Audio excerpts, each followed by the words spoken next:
Israel में गुरुवार शाम एक के बाद एक 3 धमाके हुए।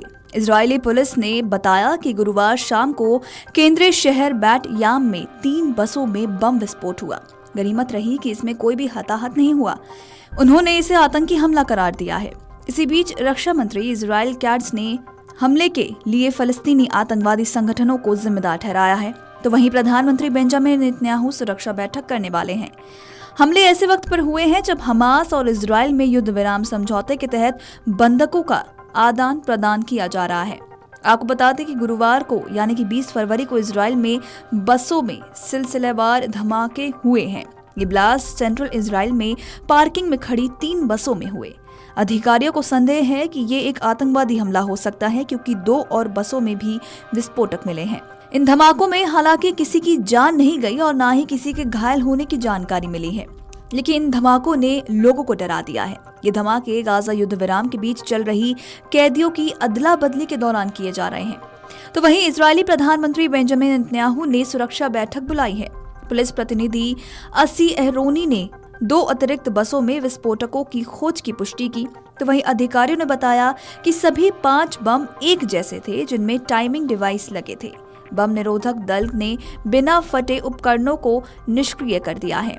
तो वहीं आपको बता दें कि पुलिस प्रवक्ता हेमसरग्रोफ ने इजरायली टीवी को बताया कि ये पता लगाने की कोशिश की जा रही है कि क्या एक अकेले व्यक्ति ने कई बसों में विस्फोटक लगाए थे या फिर ये किसी टीम की साजिश थी। सरग्रोफ ने इन विस्फोटकों और पश्चिमी तट में पाए जाने वाले विस्फोटकों के बीच समानताएं बताई हैं, लेकिन इनके अलावा कोई भी जानकारी सामने नहीं आई। बैट याम के मेयर त्वज्विका ब्रॉट ने अपने बयान में कहा कि एक बड़ा धमाका था, लेकिन इससे कोई घायल नहीं हुआ, क्योंकि बसें धमाके के वक्त खाली थीं और पार्किंग में खड़ी थीं। इजराइल के केंद्र शहर बैट याम में गुरुवार शाम एक के बाद एक कई धमाके हुए। बता दें कि इजरायली पुलिस ने कहा कि इन हमलों में कोई घायल तो नहीं हुआ है, लेकिन ये एक बड़ा आतंकी हमला लग रहा है। तो वहीं पीएम नेतन्याहू ने विस्फोटकों के बाद रक्षा मंत्री, सेना प्रमुख और शिन बेट और पुलिस आयुक्त से मुलाकात की। पुलिस ने एक बयान में कहा कि बैट याम में विभिन्न स्थानों पर हुए कई बसों में विस्फोटक की जांच की जा रही है।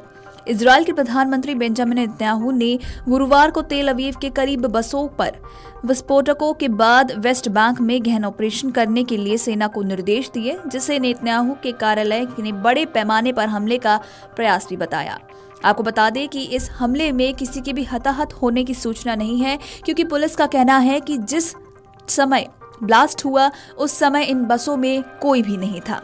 इजरायली पुलिस ने कहा कि तेल अवीव के बाहर 2 इजरायली उपनगरों में 3 बसों में विस्फोट हुए और 4 विस्फोटक उपकरण पाए गए थे। स्थानीय मीडिया ने बताया है कि विस्फोटक डिपो में बसों में हुए थे और वो खाली थी।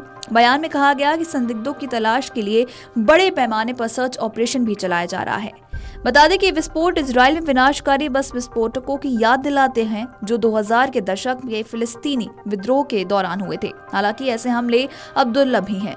पुलिस ने बयान में कहा है कि पुलिस की बम निरोधक इकाइयां अतिरिक्त संदिग्ध वस्तुओं की तलाश कर रही हैं। हम जनता से क्षेत्रों से बचने और किसी भी संदिग्ध वस्तु के प्रति सतर्क रहने का आग्रह करते हैं। तो वहीं इजरायली सेना पिछले 1 महीने से वेस्ट बैंक में बड़े पैमाने पर सैन्य अभियान चला रही है और उसका कहना है कि वो आतंकवादियों को निशाना बना रही है।